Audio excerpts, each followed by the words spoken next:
Well, I'm sandwiched right in between two great cricketing minds that I'm honored to call my colleagues here in Mel and Oz. And as we bring the curtains down on yet another Cricket World Cup, almost at a seat go if we weren't so tired, we have had some good moments, some bad moments, some ugly moments, some moments we'd probably like to change. So, guys, I want to pick those brains of yours and find out which one stands out first. Let's go ladies first, Oz. You know how we do, of course. So, Mel, what stands out to you first as probably your favorite moments? I know that's hard to choose from, but pick me one. I'm gonna pick two. One was right here where we are now at Lords. It was the game between Pakistan and Bangladesh right at the end of the group stage. For all intents and purposes, it was a dead rubber, but it really didn't feel like that. And that's because you had two amazing sets of fans, like Pakistan throughout the tournament, Bangladesh with all their tigers and colour.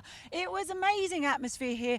There were so many families. It was joyful. It was the most un-Lords kind of atmosphere. It's generally can be a little bit staid here, but on that day, it was absolutely brilliant. You had the cries of Pakistan, Bangladesh, Pakistan. It was amazing, the whole thing.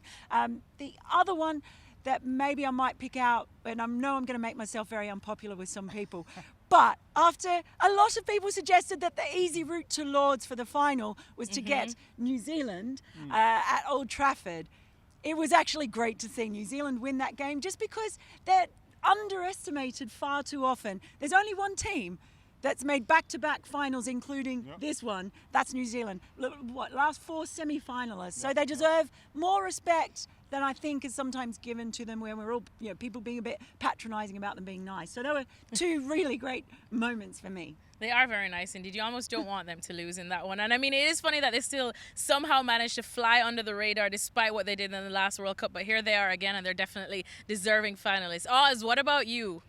So I'm going to go with a couple as well, because you allowed Mel to, so I'm going to have a couple as well. I allowed her too. I'm going to have a couple as well. So one was greedy. not a moment as much as a match, and it was the England-Sri Lanka game. Nobody gave Sri Lanka a hope in hell. And if England had won that, we would have been a lot more tired than we are now, because we would have been covering an entire tournament of dead rubbers. Yes. So Sri Lanka blew this tournament wide open, and it was great because, Malinga was there with his Yorkers, and then there was those memes about Malinga's belly, the fake and the real photographs. I thought that was the best thing about the World Cup was his belly. Was amazing. And the other moment, of course, Malinga's belly. Best thing about the World Cup. and it's not as big as that one fake photo had it. He was about 6 months pregnant in that Yes, one. that one was exaggerated. And the other one was the Carlos Brathwaite almost 6. I mean, just everything about that moment was perfect. This was against New Zealand. The ball, Jimmy Neesham bowled, was just the perfect ball to get at that time. Brathwaite hit it not 100% well, but it was in his range, and so he went for it. It was a legitimate shot. And then Trent Boult pulled off that catch on the boundary. It was just everything about that moment was just cricket at its absolute best. And then topped off, of course, by Bish on commentary. The dream is diminished.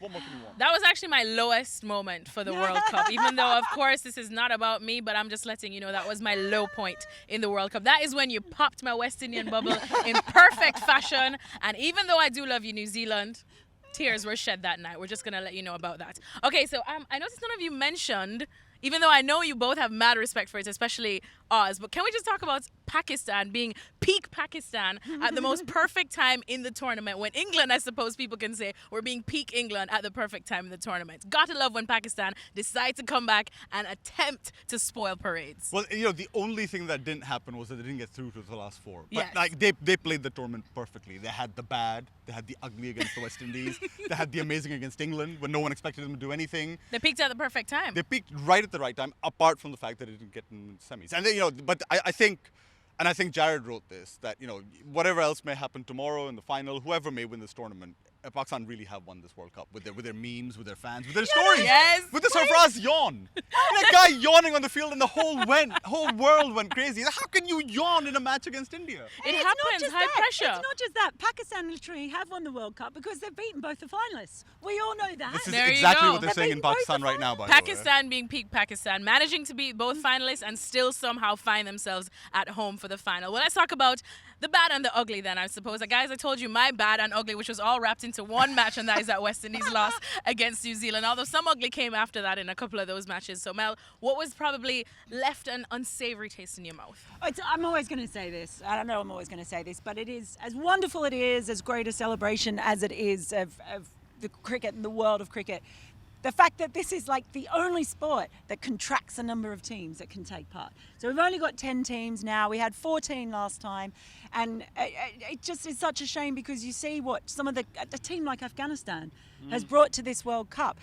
There are other teams like Scotland who beat England magnificently in an ODI last year. I mean, the West Indies, they only got it. Yeah, I know that look.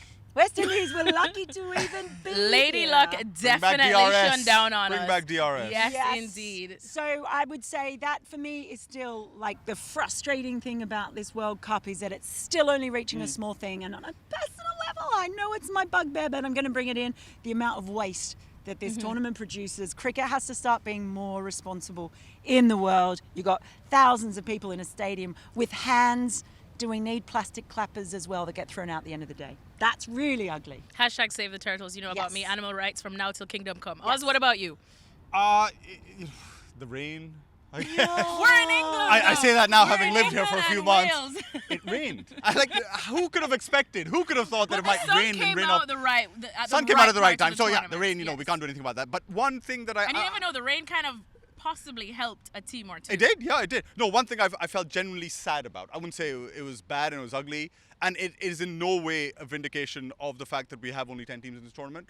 But I felt like Afghanistan just regressed a little bit in this tournament. And it wasn't just what they did on the field, but off the field they started becoming like a shambolic version of Pakistan, which is like a massively shambolic version of anything. You know, they had. And they we had know Pontu- shambolic when we we're know ready. we know shambolic. We know You and I know shambolic. Mel You're doesn't Australian know or English. shambolic, You know, so you don't know Australia anything. is good, but we know shambolic. But Afghanistan were bad. You know, they had players sent back for disciplinary issues. That was a serious issue. It all started even before the World Cup. They started before the World Cup, midway through the tournament. They knew their coach was going to change and stuff. So, you know, they were starting to do the wrong things that we love about Pakistan. And that's something that I think they've got to figure out. And I really hope it doesn't mean in any way that they shouldn't be in this tournament. It's all the more reason for them to be at tournaments like this and other countries to be at tournaments like this, is that they can melt down in public sometimes, which is enjoyable, but also just have a taste of a tournament like this. So I felt a bit bad for Afghanistan. Yeah, I felt bad for them indeed, because Lord knows that the cricket is better when Afghanistan is doing better too. Thank you guys so much. My probable favorite moment is just getting to hang out with all you guys. Aww. And for you guys being the shoulders to cry on when we've seen some shambolic times. That's one of my lowlights. That's your...